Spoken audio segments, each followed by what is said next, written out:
teman-teman semua, apa kabarnya nih? Semoga kalian semua baik-baik aja ya. Di video kali ini, kita akan membahas tentang anak dengan learning disability atau bisa disebut dengan anak dengan kesulitan belajar. Penasaran? Yuk kita bahas!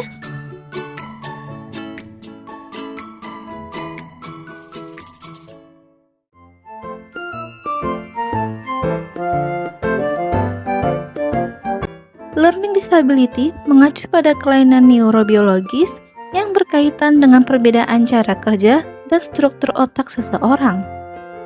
Learning disability ini dapat menyebabkan seseorang kesulitan belajar dan menggunakan keterampilan tertentu. Keterampilan yang paling sering terkena dampak adalah membaca, menulis, mendengarkan, berbicara, menalar, dan mengerjakan persoalan matematika.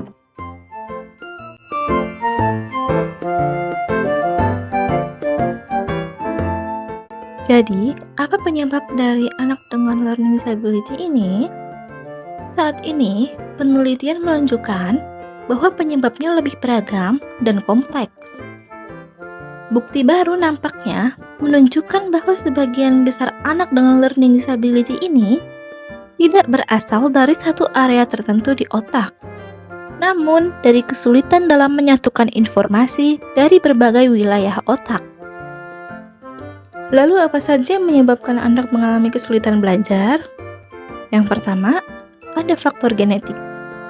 Fakta bahwa learning disability cenderung diturunkan oleh keluarga karena jika orang tua memiliki learning disability atau kesulitan belajar, dapat dimungkinkan anak juga memilikinya, meskipun sedikit berbeda dari orang tuanya.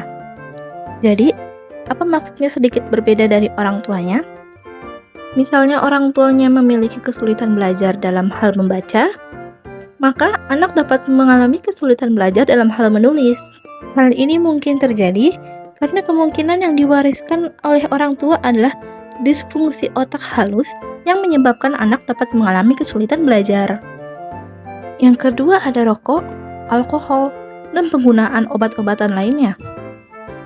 Penelitian menunjukkan bahwa penggunaan rokok, alkohol, atau obat-obatan lain oleh ibu selama kehamilan mungkin mempunyai dampak buruk pada janin. Hal ini dijelaskan bahwa alkohol mungkin berbahaya bagi perkembangan otak janin. Tampaknya alkohol dapat mendistorsi neuron yang sedang berkembang. Alkohol apapun penggunaannya selama kehamilan dapat mempengaruhi perkembangan dan menyebabkan anak mengalami masalah dengan pembelajaran, perhatian, memori, ataupun dalam pemecahan masalah. Seperti yang kita tahu, hal-hal ini memang sangat berbahaya bagi kita semua. Yang ketiga ada komplikasi selama kehamilan. Dalam beberapa kasus, sistem kekebalan tubuh ibu bereaksi terhadap janin dan menyerangnya seolah-olah itu adalah infeksi. Gangguan seperti ini tampaknya menyebabkan sel-sel otak yang baru terbentuk menetap di bagian otak yang salah. Atau bisa saja saat melahirkan, tali pusar bisa terikat dan memutus oksigen ke janin untuk sementara.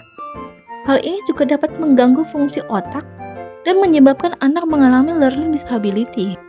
Yang keempat ada keracunan. Keracunan ini biasanya didapat dari lingkungan kita. Hal ini bisa terjadi karena lingkungan sekitar tidak terjaga kebersihannya. Keracunan beberapa zat seperti keracunan merkuri ataupun timbal juga dapat menyebabkan anak mengalami learning disability. Paparan dari zat-zat ini dapat mengakibatkan penurunan kecerdasan, masalah belajar, cacat lahir, dan kerusakan otak. Yang kelima ada asupan nutrisi yang buruk. Tampaknya ada hubungan antara kekurangan nutrisi dan buruknya fungsi biokimia di otak. Pola makan yang buruk dan malnutrisi yang parah dapat menurunkan kemampuan anak untuk belajar dengan merusak kemampuan intersensori dan memperlambat perkembangan. Yang keenam ada keterlambatan pematangan pemikiran. Teori lain yang menjelaskan kesulitan belajar menunjukkan bahwa terjadi karena keterlambatan maturasi pemikiran, bukan karena disfungsi permanen dalam sistem saraf.